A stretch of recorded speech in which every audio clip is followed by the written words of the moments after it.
Hello and welcome to my build and review of the Vic Viper model kit. This is from the Gradius IV game, which came out in arcades and on the PS2. It's from a manufacturer called Plum, so it's not from Bandai, although the part quality is pretty good, to be honest. There are a couple issues, which I'll talk about later on in the build. So let's start the unboxing and take a look at the kit itself. This cost me 45 quid from Gunpla UK. And it took me about 3 hours to build and comes on 7 sprues. It does come with some waterslide decals, and it's a 1/144 scale, but ends up being about 6 inches long, so it's a decent size for a model kit. So there is a bit of a problem with this kit where it just doesn't say what plastic it is. The instructions are in Japanese and the sprue doesn't say, but it is PS, by the way. So I'm going to make a start on the build now. And overall, this is a really simple build. There are some quite difficult parts, if I'm honest. Some of the pegs are tiny, and there are some parts which are ridiculously small, but it's quite a small build. It only comes from 7 sprues, and by and large, all the parts just clip together really nicely. You will see, though, that it does require glue in some places, but we'll get to that. Well, as you can see, I brought out the Tamiya Extra Thin. There's tiny little pegs on these bits, and frankly they just will not stay on there, and you'll see that on all of the little blue parts that clip onto the wings and the rear spoiler fin. You just have to glue them on. If you don't, they won't stay on there. This part is incredibly small, like ridiculously small, microscopic. I'd say it's a millimetre wide, and you have to put that onto a little peg. It is so small. I think it's smaller than anything I've even seen on an RG kit. Like, ridiculous. I did manage to get it on, but as you can see, just to make sure, I just glued it on. I think it's the easiest way to actually handle that. They do look great. That sort of translucent orange plastic. Although some of those really small parts that you can see me doing here are a little bit frustrating. But the wings look great with that added detail. And overall, barring 1 or 2 parts where I dropped those little orange plastic bits, I didn't have too many issues with that itself. Now here I do have an issue. So I'm trying to put the vents in for the engines, and they're just too small. So I had to sand down the pegs because I just couldn't get them on. If you do buy the kit, I recommend sanding down these pegs. You will need to, otherwise you just will not get these vents in. There's 3 of them that layer up, and they look great when they're on the kit, but it does require a little bit of extra work.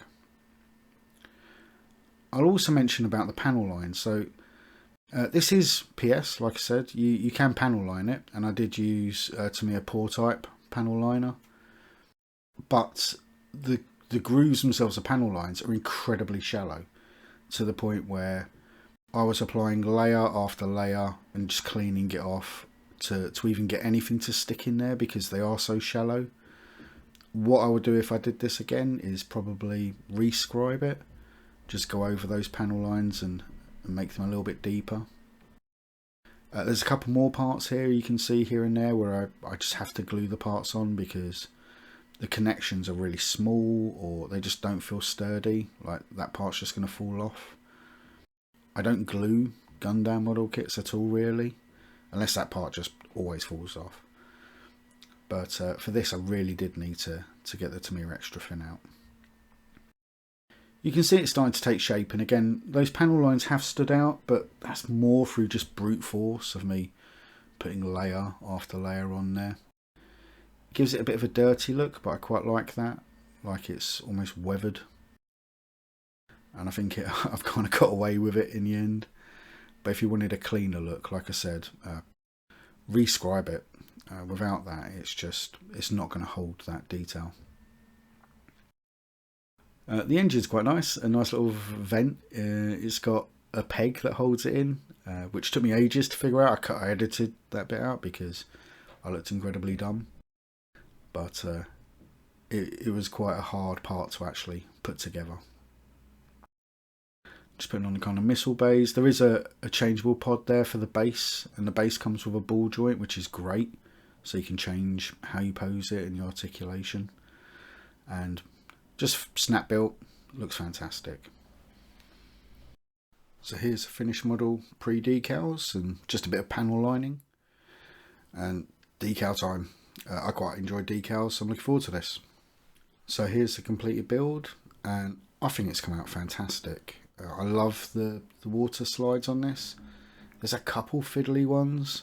For instance, the black around that orange cockpit, that's a water slide. It's actually 2 water slides, and it was a bit fiddly to get in place. There's a red strip behind that cockpit as well, which needed a lot of decal setter to get it actually into place, but the rest of them went on perfectly. It looks great. It's got a load of character and detail, and if you love Gradius, and I'm a huge fan of those old shmups, especially the NES game, that was kind of like one of the first games I got as a kid, alongside Mario, etc., and I fell in love with Gradius at that point. So having a model kit ship, it's fantastic for me. I love the series. I really like this articulation as well. It's really useful just being able to take the kit off and, you know, mess about with it a little bit, have a play. They're not just statues or ornaments, and it just slots back onto to the base itself. So pros, it's a fantastic design. Who doesn't love the Vic Viper? It is a nice change for making mecha like Gunpla, and the colour separated parts are lovely. There's some real variety there. The cons are it's 45 quid for a 6-inch kit, so like a small high grade, and it's usually 50 quid plus. There's some very fiddly parts, and if I'm honest, you really should scribe this to get those panel lines to stand out more. So final score, I'm going to give it for fans. If you like Gradius or retro shooters, or you fancy a change of pace from Gundam, then I really recommend it. It's a lovely kit to make, good fun, will look great in anyone's collection. So thanks for watching. If you got this far, then please like, drop a comment, subscribe if you aren't subscribed already, and see you in the next video. Thanks.